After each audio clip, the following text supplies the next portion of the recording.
Après ce voyage dans la peinture, on va découvrir une autre forme d'expression artistique. Il s'agit de la photographie avec un artiste contemporain qui vit dans les Landes. Il s'appelle Jean Inker. Je ne sais pas si vous le connaissez, il avait reçu le prix Reuter en 1992. Il s'est installé dans les Landes. Il expose en ce moment à deux endroits, à Meillan, là où il vit, et à Gosse, où il a réalisé un travail assez étonnant, une série de portraits qu'il a appelé d'une manière assez amusante Village People, un reportage loin des clichés de Karim Jbali.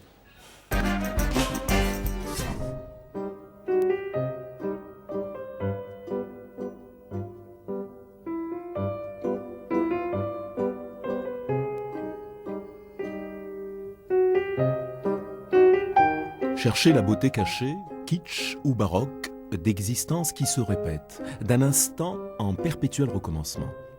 Les habitants du village de Gosse, dans les Landes, se sont prêtés au jeu du portrait pour Jean Inker, photographe plasticien. Village People, c'est le nom de cette exposition, un trait d'humour pour ce photographe qui n'a rien d'académique. J'essaye de ne pas trop me prendre au sérieux non plus, mais en tout cas c'est une trace... j'ose espérer laisser une petite trace dans les petits villages comme ça, plus tard, notamment, bon, surtout que c'est le début d'une série normalement, donc voilà, ce qui m'intéresse c'est un petit peu les villages avec peu d'habitants, avec cette qualité de la vie particulière quand même. Il présente aussi une seconde exposition consacrée au littoral aquitain, même approche qu'avec les portraits. C'est l'ambiance et la magie du lieu qu'il cherche. Dans la photographie en général, je cherche les ambiances. Peut-être même avant le côté technique, la lumière, etc. Je cherche surtout une ambiance, à créer, à montrer une ambiance. Et ça, j'en ai trouvé une sur le littoral hors saison, entre le vent, le sable, la lumière également. C'est un petit peu une docu-fiction, quoi, hein, quelque part. C'est-à-dire, je me sers de ce qui existe, je ne mets jamais en scène mes images.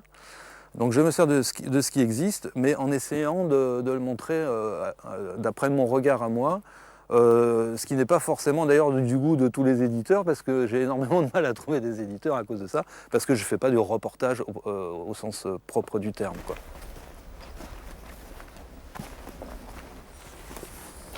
Je suis photographe plasticien, alors je tiens un petit peu à cette appellation, c'est un peu redondant, mais c'est pour... parce que dans la photographie, il y a beaucoup de métiers. Et moi, j'ai pas de boutique, je travaille chez moi, je travaille pas sur commande, je fais mes images et je les vends après.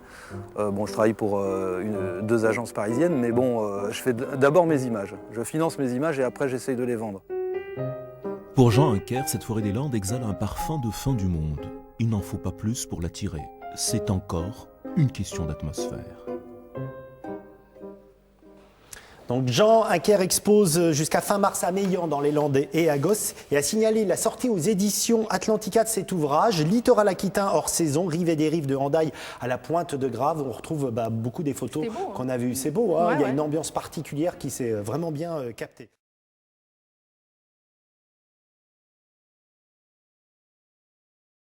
Et pour prolonger ce reportage en écho au ravage de la tempête Claude sur le massif forestier landais, la publication de Les Landes, une forêt dévastée du photographe Jean Inker, qui nous fait l'amitié de passer sur le plateau du 19-20 en Aquitaine. Pour quelle raison avoir publié un ouvrage de photos de cette forêt dévastée? C'est un ouvrage qui est très dur. Qu'est-ce qui motive cette opération et ce livre? Ben, ce qui motive cette opération, en fait, c'est que moi, je réside dans les Landes. Et je l'ai vécu de près, puisque quand on s'est réveillé ce 24 janvier, ça a été terrible. Hein. Au niveau végétation, c'était terrible en tout cas. Et donc, ben moi je suis un homme d'image, donc tout naturellement, j'ai voulu témoigner. C'est ces instants, parce que ça, malheureusement ou heureusement, on verra plus rien d'ici quelques années. Ben voilà, c'est ce que je disais tout à l'heure, la pierre reste, mais pas le végétal. Donc, nous, on est des hommes d'image et tout naturellement, on va essayer de témoigner un petit peu. Alors moi, j'ai pris le parti d'en tirer quelque chose de beau, ce qui effectivement peut choquer certaines personnes aussi en même temps. Mais l'ambiance m'a intéressé. C'est pour ça que vous publiez Les Landes d'une forêt dévastée. Alors, il n'y a pas que des photos de ce carnage de la tempête Klaus, il y a également des textes, et notamment des témoignages de sylviculteurs. Il y en a un, André Borde-Vidal, qui dit « Pour être sylviculteur maintenant, il faut être fou ». Absolument, oui. Il a fait un texte très intéressant qui a été recueilli par Hervé Goulaz, qui est médiateur culturel au parc régional naturel des Landes, et il dit effectivement qu'actuellement, bon, c'est très difficile. Il se pose la question, est-ce qu'on va continuer à replanter des arbres, est-ce qu'on va continuer ce métier de sylviculteur? Et vous, à titre personnel, en tant que photographe, alors vous avez magnifiquement, même si ça fait froid dans le dos, montré cette forêt dévastée. Est-ce que vous allez montrer l'après-Klaus? Parce qu'il y a un avenir, il y a une forêt. Alors écoutez, j'ai pas trop montré l'après-Klaus. Mais est-ce que vous allez le montrer peut-être dans d'autres ouvrages? Je sais pas, peut-être, oui, parce que ça n'est quand même pas non plus un reportage, hein, c'est quand même un livre d'images. Avec des textes très intéressants, justement sur l'après-tempête, qui donne une caution aussi un peu scientifique à l'ouvrage, qui est quand même un ouvrage d'image hein, au départ. Donc effectivement, ça peut s'envisager effectivement de réaliser quelque chose sur l'après-tempête. Mais bon, encore une fois, moi je ne suis pas technicien, j'y connais pas grand-chose. Hein. Ce sont de superbes images qui sont en tout cas rassemblées dans L'élan d'une forêt dévastée que vous publiez aux éditions du Bord de l'eau. Merci beaucoup d'être venu dans le 19.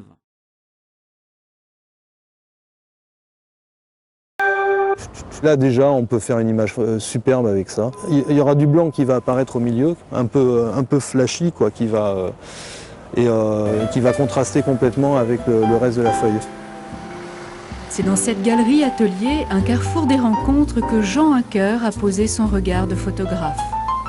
Contemplatif et poète, en employant un ingénieux procédé créatif, il a changé le destin du végétal. Je glisse le végétal dans le passe-vue de l'agrandisseur. Hein, c'est de la photographie argentique, ça. Et donc en chambre noire. Et donc la lumière traverse le végétal et va projeter son image sur un papier positif couleur qui se trouve sur le plateau. Cet amoureux de la nature a obtenu en 92, grâce à ce procédé, le prix Reuters pour son grand reportage dans le Sunday Times sur les espèces en voie de disparition. Pour lui, chaque cliché est désormais unique. Le courant où je suis là, le feuillagisme, c'est vraiment un regard intimiste sur ce qui m'entoure, bon, en l'occurrence la nature, et intimiste, un peu comme ça, un peu halluciné, sans être forcé de voyager, etc. Ancien portraitiste, il décrypte aujourd'hui une autre face cachée et se trouve des affinités avec Yann Arthus Bertrand qui lui a préfacé son ouvrage. Finalement, il y avait pas mal de points communs avec son regard à lui, hein, parce que bon, lui, ce sont des vues d'avion, etc. C'est l'infiniment éloigné, etc. Moi, c'est l'infiniment près. Mais finalement, le regard est un petit peu pareil. Il n'est pas botaniste, revendique-t-il. Il est artiste, peut-être même un peu illusionniste.